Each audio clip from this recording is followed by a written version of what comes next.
Hyperbitcoinization is the idea of a world in which Bitcoin gets so big there is no way to put the genie back into the bottle. A demonetization event of all fiat currencies that happens in parallel to the black hole of Bitcoin sucking up all the monetary premium of all asset classes. How can it happen and what does a hyperbitcoinized future look like? Let's find out. Welcome back to another video here on the channel, and this is a subject I wanted to talk about for a while now, imagining a hyperbitcoinized world. But before we can really think about the effects in a hyperbitcoinized world, we first need to find out how to even get there.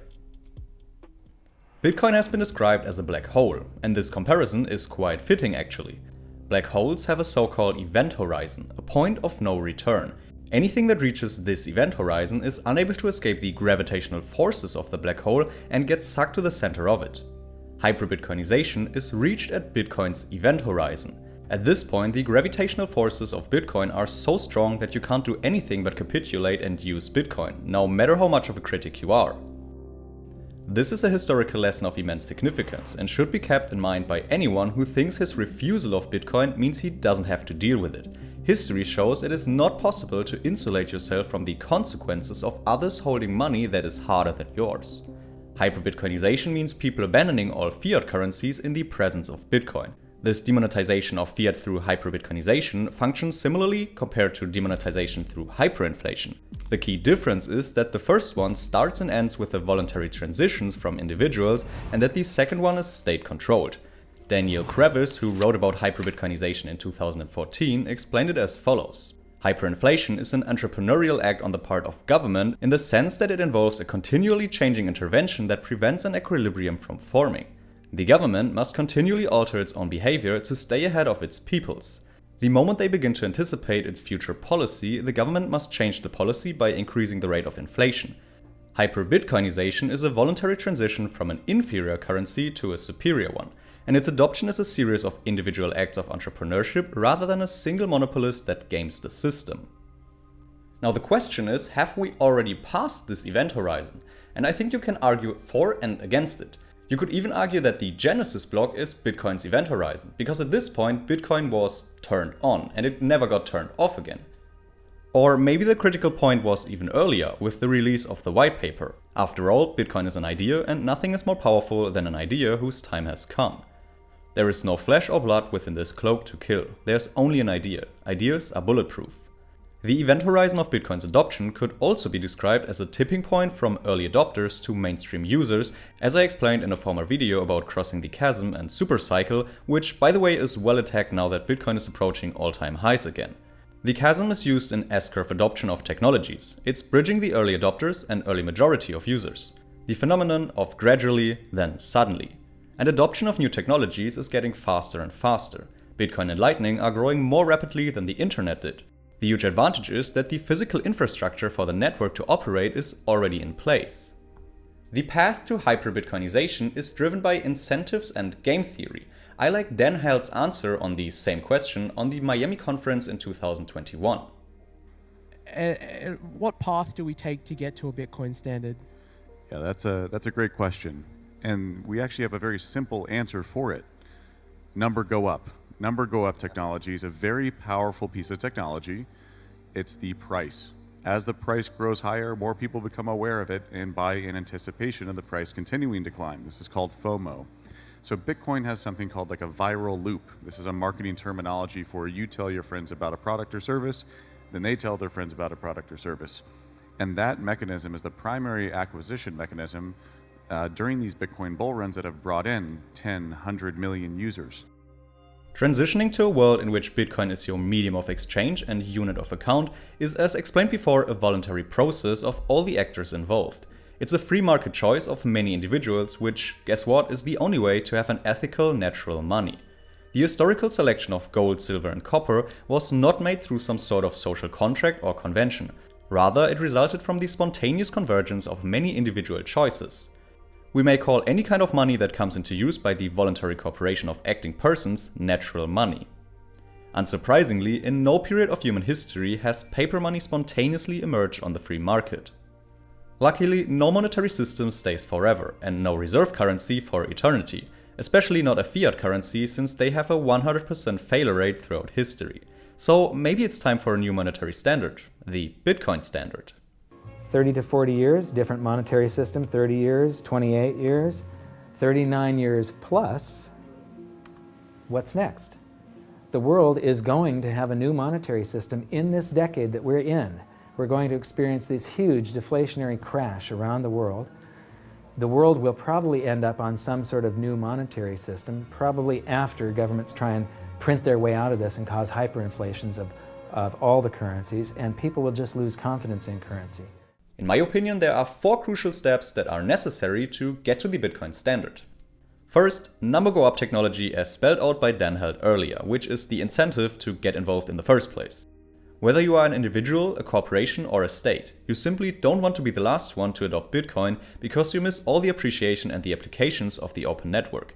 It's game theory 101. NGU and the existing network effects turn Bitcoin into the Schelling point of money. Secondly, education, in which I hopefully play a part for some people as well. A basic understanding of the why, what and how of Bitcoin is mandatory for adoption that goes further than speculation. I stated before that those who understand and believe set the lower floor of Bitcoin's price. This floor keeps rising during the micro-bubbles we experience because more and more people join the space, educate themselves and never leave again. Third, user experience improvements. I remember a quote and I don't know who said it, but it goes something like this. We are marketing Bitcoin as if it is the iPhone of money, when in fact it's the Linux of money at best. And this is very true, but at the same time changing in front of our eyes. Just compare lightweight wallets like Phoenix, Blue Wallet or Moon from today to those from 10 years ago. For mainstream users compared to early adopters, a product has to work frictionless and foolproof, otherwise they are simply not interested. And fourth, fostering a circular economy. What does it mean? More and more people actually earning Bitcoin to then spend it. This is necessary because no one would buy a product with Bitcoin if before that they need to change their dollars into Bitcoin, pay a fee and have a waiting time before doing the actual purchase. So the circular economy is vital for Bitcoin to be a medium of exchange. Let's assume we get all of these things done and we enter a hyperbitcoinized world. What does a world on this sort of Bitcoin standard look like?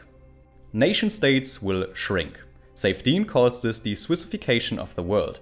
Switzerland has a small and not even central government and a small central bank.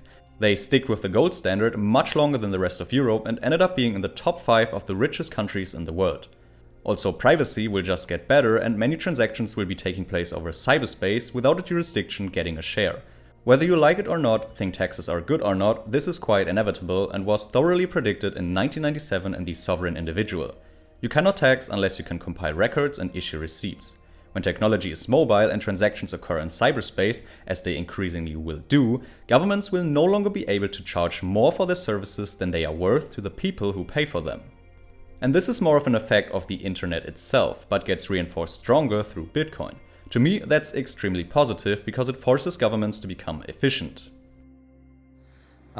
In my opinion, what inflation financing governments allows governments to do is to spend first and ask questions and ask for forgiveness later, which works out very well for people in power, but doesn't work out very well for the citizens whose wealth is being devalued from the inflation. So I think a world in which government can't print money anymore in order to finance itself is a world in which it has to take taxes out of you first before it can spend them. And that makes things much more complicated. It's much easier if you can just print and spend than it is to actually try and go and take money from somebody's hand and then spend it. So I think the balance of power that money that is hard creates is much more in favor of the individual. And then governments are going to have to effectively win the allegiance of citizens more convincingly. They're going to have to offer more compelling services and less and fewer bad services in order to be able to attract people. I think political orders would be far more civilized in that there would be less to fight over as well. Politics wouldn't be so important and so vicious, both domestically and internationally, because winning your local political election does not allow you to print money.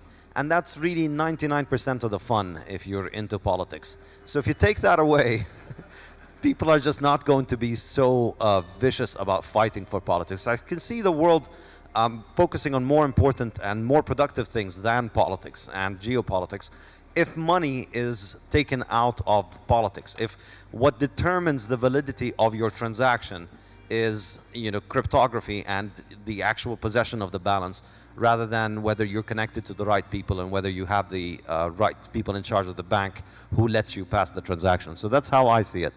Reducing a government's ability to finance itself also makes war expensive again, and Bitcoin obsoletes the military efforts that are necessary to secure the petrodollar system. Like counterfeit agri-beads and panos, counterfeit dollars are also used to mobilize military efforts, which before fiat required explicit taxation or borrowing to finance. Socialistic money is the self-funding source of evil. It has been used to finance every dictator, world war and internment camp in human history. The maybe most important change is happening on an individual rather than nation-state level. Low time preference instead of high time preference.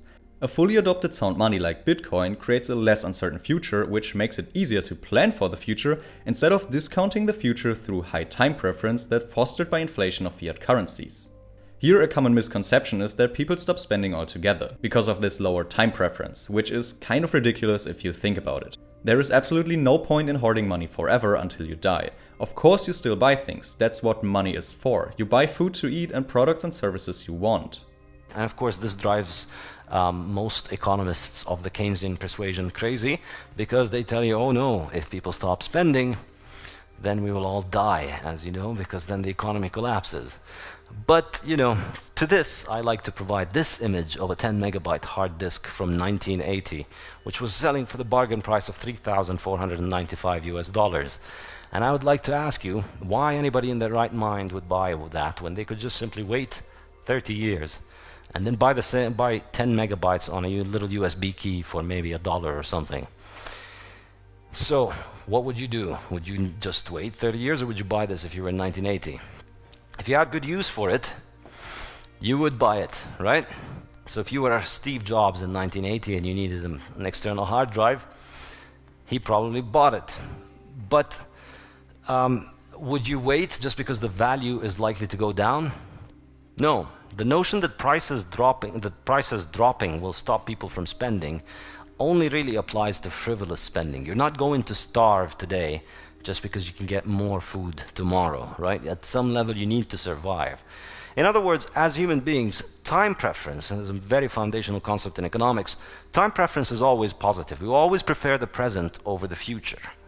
However, the degree to which we prefer the present to the future is what varies, and the quality of money, I believe, has a very significant role to play on that. A sound money also enables accurate pricing mechanisms, as free market money doesn't manipulate price signals like central banks do through their mandate for stability. And functioning pricing mechanisms are absolutely key, as they are the information system of capitalism. This inevitably also leads to less moral hazard induced by inflation. Honest money encourages righteous action, and dishonest money induces moral hazard. Here's a clip from an older video of mine that explains this problem, which doesn't exist in a sound money world, through an example. Say you are a winemaker, selling a bottle of wine for $20. You know that your central bank printed trillions of dollars to double the money supply with the claimed goal to quote-unquote save the economy. You now have 3 different options, but they are all bad. First, continue selling your wine for $20, knowing that the value of each dollar has declined 50% due to inflation. For simplicity, we will ignore the spatio-temporal unevenness of inflation. Second, use cheaper ingredients, less dedicated production, or water down your wine. You decrease the quality of your wine to be able to still sell it for $20. You create fiat wine.